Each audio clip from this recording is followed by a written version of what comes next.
Salut à toutes et à tous et bienvenue dans Flash Foot, votre revue de presse du lundi 27 octobre.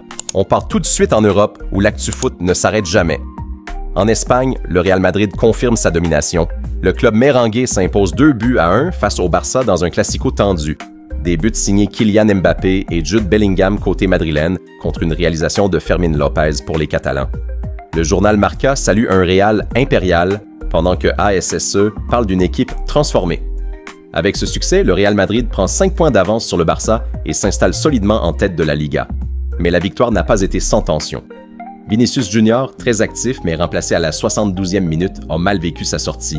Selon la presse espagnole, il aurait lancé à Xavi Alonso « Moi, coach? Moi, c'est toujours moi qu'on sort », avant de quitter le terrain en colère. Kylian Mbappé, lui, a encore répondu présent. Malgré un pénalty manqué, il a marqué et pesé sur tout le match. Déjà 16 buts en 13 rencontres cette saison. Un chiffre impressionnant. Le Classico a aussi été marqué par la tension. Carton rouge pour Pedri, accrochage entre Carvajal et Yamal et quelques provocations signées Vinicius. Du côté catalan, Sport parle d'une mauvaise après-midi. Décimé par les blessures, le Barça n'a pas tenu la cadence. Lamine Yamal, très attendu, a manqué son rendez-vous. Peu inspiré, maladroit et sifflé par le Bernabéu. Les journaux catalans dénoncent aussi plusieurs décisions arbitrales contestées. Pénalty annulé, hors-jeu litigieux et contact non sifflé sur le but de Bellingham. Bref, un classico explosif, sûr et en dehors du terrain. Et pendant ce temps, l'Atlético de Madrid s'est imposé 2-0 face au Betis Séville, confirmant sa bonne forme et se rapprochant du podium. Au classement, le Real reste en tête avec 27 points, suivi du Barça avec 22 points. Villarreal complète le podium suivi de l'Atlético Madrid. En Ligue 1, l'Olympique lyonnais frappe un grand coup. Victoire 2-1 face à Strasbourg, grâce à un but d'Alfonso Moreira dans le temps additionnel. L'OL met fin à sa série noire et remonte à la 4e place du classement. Moreira a dédié son but à Malik Fofana, blessé sur l'action. À Rennes, la situation est bien plus compliquée. Défaite à domicile 2-1 contre Nice. Du côté de Paris, le Parisien met en avant la renaissance du milieu de terrain. Warren Zaïre-Emery continue d'impressionner, entouré de Vitinha, Fabian Ruiz et Ugarte. Un PSG solide et équilibré avant le retour de la Ligue des Champions. Au classement, Paris pend la tête avec 20 points suivi de Lens 19 points. Marseille, le grand perdant de ce week-end, est à la 3e place. En Première Ligue, The Daily Mirror titre « Il l'a fait ». Arsenal s'impose face à Crystal Palace.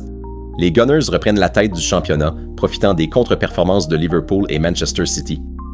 Malgré les blessures de Declan Rice, Calafiori et Saliba, l'équipe d'Arteta a montré caractère et rigueur défensive. Du côté de City, coup d'arrêt. Aston Villa s'impose 1-0, but de Matty Cash. Pep Guardiola reste confiant, mais Bernardo Silva a reconnu un manque d'intensité et trop de duels perdus. Dans les autres matchs, Tottenham s'impose à Everton 2-0, tandis que Bournemouth grimpe à la 2e place du classement. Le jeune Junior Kroupi, 19 ans, continue d'enflammer l'Angleterre avec 4 buts en seulement 165 minutes de jeu.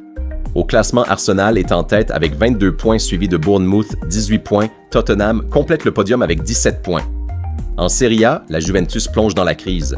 Nouvelle défaite 1-0 face à la Lazio. C'est la 4e rencontre consécutive sans marquer. Et la sanction est tombée. Igor Tudor a été officiellement limogé ce lundi.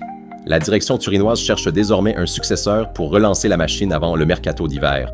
Au classement, Naples est en tête avec 18 points, suivi de Rome, 18 points. Milan complète le podium avec 17 points.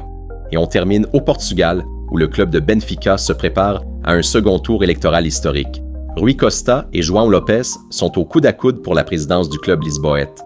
Plus de 85 000 votants ont participé, un record mondial pour un club professionnel. Ce sera tout pour aujourd'hui.